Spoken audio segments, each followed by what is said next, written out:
زیادہ ریلیشنشپس اس لیے نہیں ٹوٹتے کیونکہ لڑائی ہوئی ہے، بلکہ اس لیے ٹوٹتے ہیں کیونکہ ہم ڈیفیکلٹ کانورسیشنز نہیں کرتے. ہم اپنی فیلنگز، اپنے ایموشنز کو کنوے نہیں کر پاتے. شاید ہم ڈرتے ہیں کہ ان ڈیفیکلٹ کانورسیشنز کی وجہ سے ہمارا رشتہ کمزور پڑ جائے گا. ہی از پلڈ اوے ایموشنلی کیونکہ آپ کی 3 ہفتے پہلے کہی گئی بات ان کو ابھی تک بادر کر رہی ہے. لیکن وہ آئی ایم ٹائرڈ کہہ کے، میں تھکا ہوا ہوں کہہ کر اس کانفلکٹ کو اوائڈ کر رہے ہیں.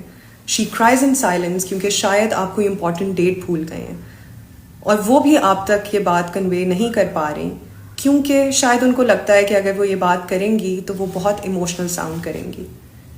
لیکن حقیقت یہ ہے رشتے لڑائی سے نہیں خاموشی سے ٹوٹتے ہیں. ڈیفیکلٹ کانورسیشنز کرنا کیوں ضروری ہے؟ اس لیے تاکہ می ایز این انڈیویجول اور میرا جو ریلیشن شپ ہے اپنے ہسبینڈ کے ساتھ وہ گرو کر سکے، فلرش کر سکے. اگر میں اپنے ہسبینڈ کو یہ بات نہیں کنوے کر پا رہی دیٹ آئی ایم ہرٹ، کہ مجھے ان کی کوئی بات بری لگی ہے، تو اس کا یہ مطلب ہے کہ میں سنسیئر نہیں ہوں اس ریلیشن شپ کے ساتھ، اینڈ وائس ورسا. اگر وہ بھی اس چیز سے ڈر رہے ہیں کہ اگر میں زینب سے یہ بات کروں گا تو وہ فلیئر اپ ہو جائے گی، تو اس کا یہ مطلب ہوا کہ he is not comfortable in this relationship either, اور بس ہم زندگی گزار رہے ہیں.